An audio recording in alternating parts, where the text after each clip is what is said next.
We are having a look at tomorrow's papers, and we have a story in the Telegraph next, Andrew. This is about urgent talks with Vladimir Putin. Yeah, so this is a transcript that the Telegraph have of Putin talking to Boris Johnson about the troubles that are happening on the Ukrainian border. And as we know, for a while now, the Russian troops have been sort of massing at least near the border, if not necessarily on the border.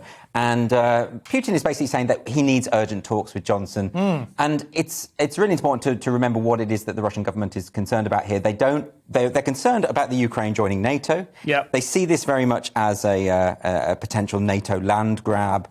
And this has been going obviously since 2014, since Russia went in and seized the Crimean Peninsula, and also, of course, Putin has been supporting the insurgency in the east part of the country. So this is an ongoing diplomatic problem. The idea, I don't know. The Ukraine have this idea. They think Russia are actually going to invade late January. They've suggested. The American intelligence forces have suggested as well. They think that an invasion is about to happen. I'm always slightly wary about these stories when it comes to Russia, because there's this sense in which Russia is often sort of the boogeyman. Things tend to be bogey. A bit. Is it bogey? Yeah, bogey is more like a dancer, more like a dancing man. But I think there is this sense in which there's a tendency to catastrophize. Let's put it that way. Well, we've all had we had a century of them being the Moriarty of politics. Sure. They were at the heart of everything evil and wrong. Yeah. I have some sympathy with them on this front, because NATO essentially was an organisation which was set up to oppose the Warsaw Pact during the Cold War.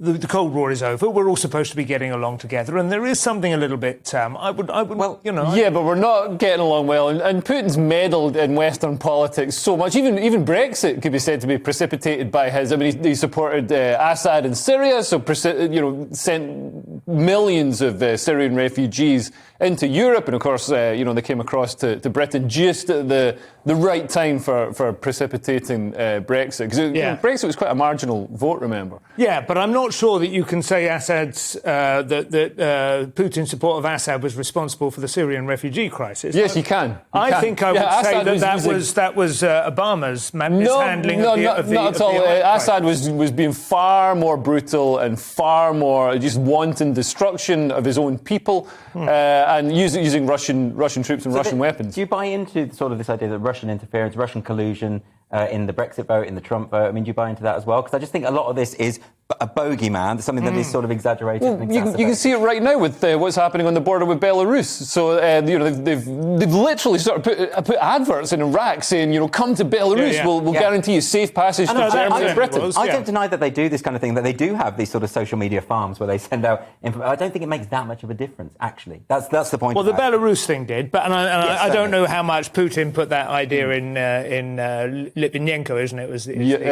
it Litvinenko or Lukashenko? Lukashenko, sorry, yeah. God, this is terrible. Anyway, let's try and stay focused. The Ukraine issue, there is, I think, legitimate concern for Russia that if they became fully like a creature of the West, if they were to become brought into the body politic of Western Europe or like the EU, NATO, EU, it's kind of, these things are overlapping Venn diagrams.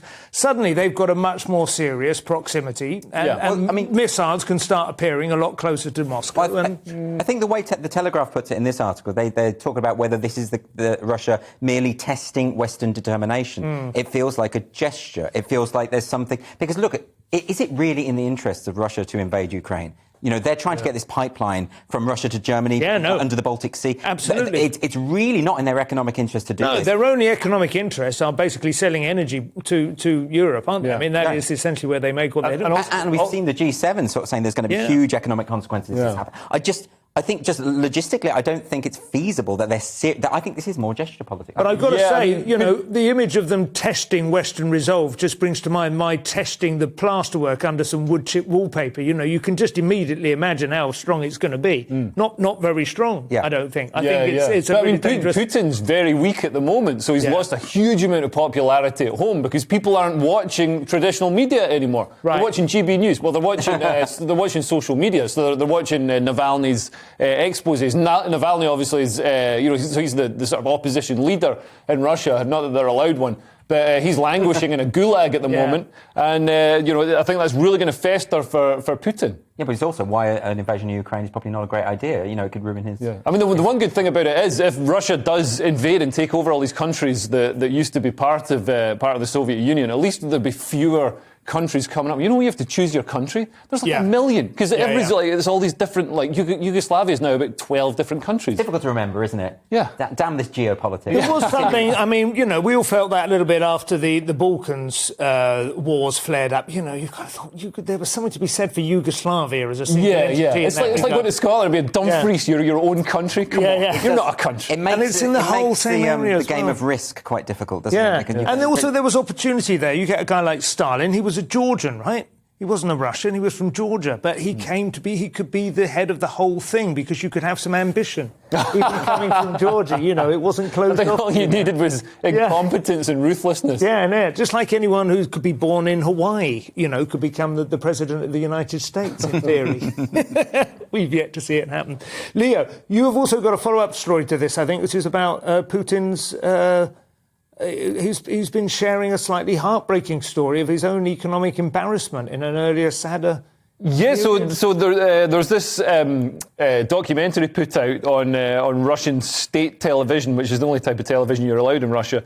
And he spoke about how he worked as a taxi driver after the fall of the Soviet Union. The collapse triggered economic hardship across the country, forcing many Russians to seek other ways to earn a living, because they didn't phase in capitalism the way that the Chinese state did, which the Chinese state did it very cleverly. They allowed factories to overproduce and sell their excess at market prices. Whereas in Russia, they just basically sold all the factories and all the businesses, all the state-owned businesses to their mates. It's sort of like the Tory government at the start of lockdown. Sold all the state enterprises to people who became oligarchs and paid $10 for them.